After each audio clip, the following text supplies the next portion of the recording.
Kabinet telah diperbuat pada jam 11 pagi tadi dan kita semua telah mendengar senarai-senarai ya.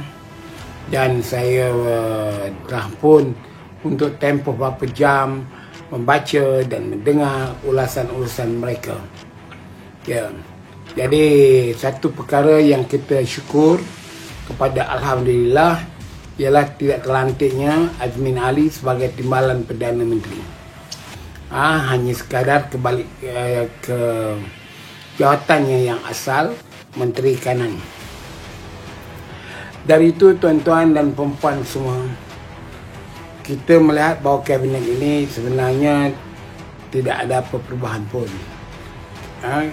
Kabinet ini tidak boleh juga dipanggil kitar semula kerana mereka hari itu menteri, kemudian itu mereka terpaksa kosongkan jawatannya kerana Perdana Menteri meletakkan jawatan. Kemudian dalam tempoh seminggu sedikit kelang kabut bagi bagi mencari seorang Perdana Menteri yang kekal, kerana setelah peletakan jawatan Muhyiddin Yassin telah diberikan tugas sebagai Perdana Menteri interim bagi menguruskan negara ini. Jadi sekarang kita dah ada Perdana Menteri yang terus menjalankan tugasnya sehingga 21 bulan ke depan, yang telah pun menubuhkan kabinetnya yang mengandungi 69 anggota. Kabarnya 69, iaitu melibatkan berapa menteri, 31 menteri dalam menjalankan tugas dan misi untuk memulihkan ekonomi negara, memulihkan apa yang kita panggil pandemik ini untuk COVID-19 dapat dikurangkan. Muhammad Syukri bin Mauludin kata saya ni kecewa. Saya tidak kecewa. Sebab apa saya kecewa lah? Saya bukannya kecewa kerana saya tak terlantik jadi menteri ataupun ada orang lain jadi menteri. Tapi saya kesal. Kecewa dengan kesal perkara yang agak berbeza. Kesal saya itu ialah kerana kita lihat bahawa UMNO yang telah pun diangkat menjadi Perdana Menteri masih lagi mengekalkan musuh politik dia 21 bulan yang akan datang. Itu pun jika UMNO tidak merubah dasarnya yang mana mengatakan putus hubungan dengan PBBM waktu berlaku pilihan raya.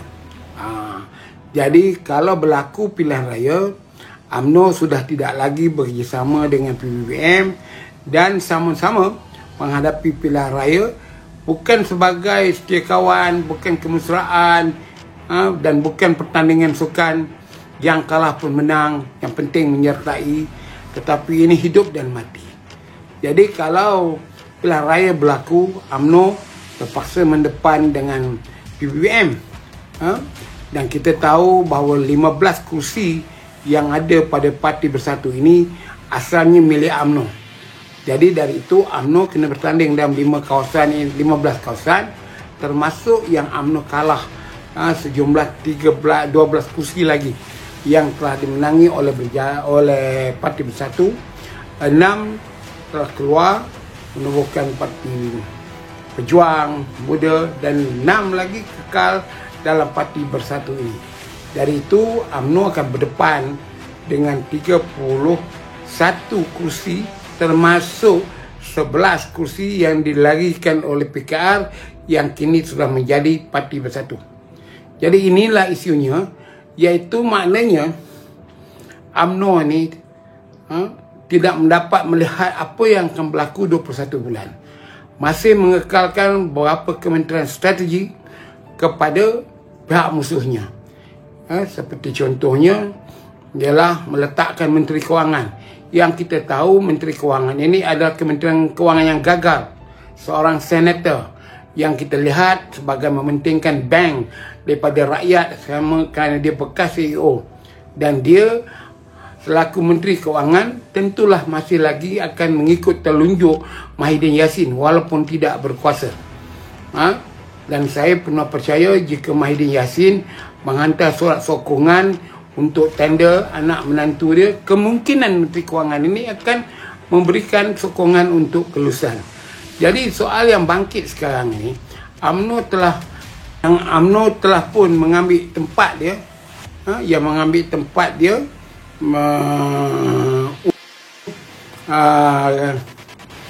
apa yang dipanggil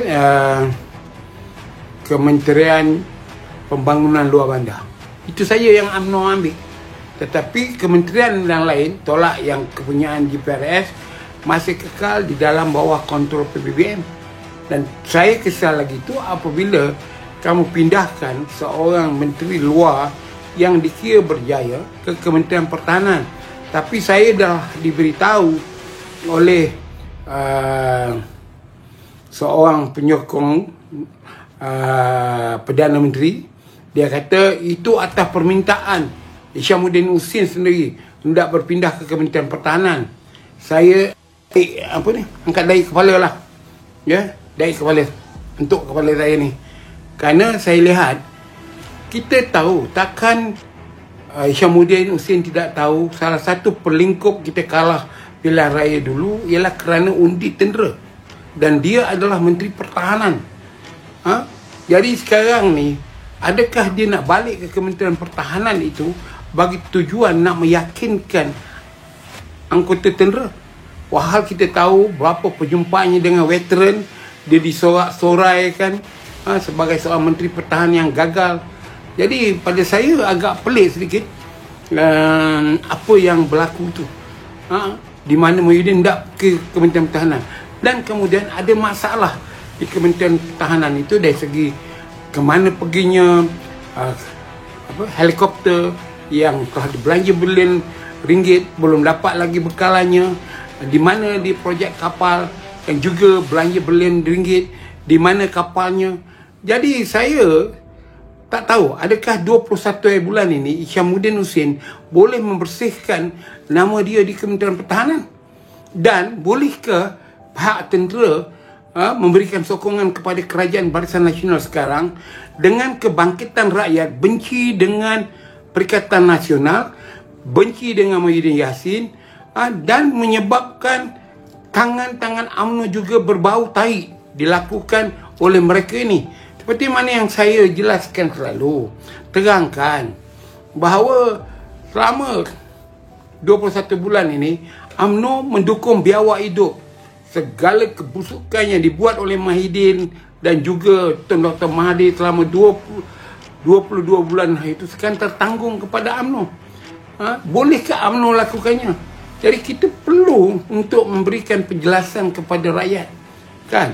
Dan saya rasa tidak menjadi salah bagi seorang Perdana Menteri ataupun seorang menteri dari UMNO berkata bahawa sama ada Azmin Semburit itu dilantik balik jadi menteri, beberapa orang lain jadi menteri itu daripada BBM, bukan urusan UMNO, itu atas sokongan presiden dia. Tentulah presiden dia, ya, yang menamakan orang-orang ini untuk jadi menteri, termasuk menteri pelajaran yang gagal, menteri perumahan kerajaan tempatan yang rosakkan kita. Jadi ini patut diberitahu pada rakyat. Dan saya juga tengok bahawa tidak bolehlah disalahkan Perdana Menteri kerana melantik Azmin Ali jadi menteri, kerana itu kota parti besar. Tapi masalahnya, takkan Perdana Menteri tidak boleh mempertahankan sikap dia bahawa UMNO telah no Anwar.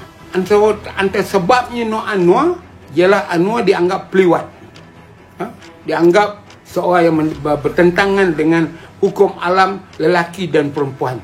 Jadi kalau kita menyokong Anwar, seolah UMNO menyokong peliwat. Tetapi UMNO dalam masa yang sama memberikan tempat kepada seorang juga peliwat, peliwat yang bercanggah dengan Islam dan jelas dengan videonya, dengan pengakuan mangsanya itu. Malah masa-masa dulu Anwar Ibrahim dituduh, tak ada video pun, tak ada pengakuan pun daripada orang yang diliwat itu, baik Sukma ke Azizan ke, tak ada. Tetapi kerajaan ambil tindakan untuk mendakwa Anwar atas kelewat. Tetapi yang ini ada pengakuan, ada aduan polis, tetapi tindakan tidak dibuat. Jadi persoalan ni sekarang, rakyat bertanya, adakah UMNO sekarang sudah menyokong pelewat? Di mana relevannya UMNO sekarang dengan ayat no Anwar? Adakah Anwar ini satu orang yang alien datang daripada dunia planet lain? Jadi inilah yang saya kata, bahawa rakyat confused dengan pendirian UMNO yang dibuat dengan no Anwar, no DAP. Jadi pada saya lah, kita kena melihat sekarang UMNO yang lebih jauh.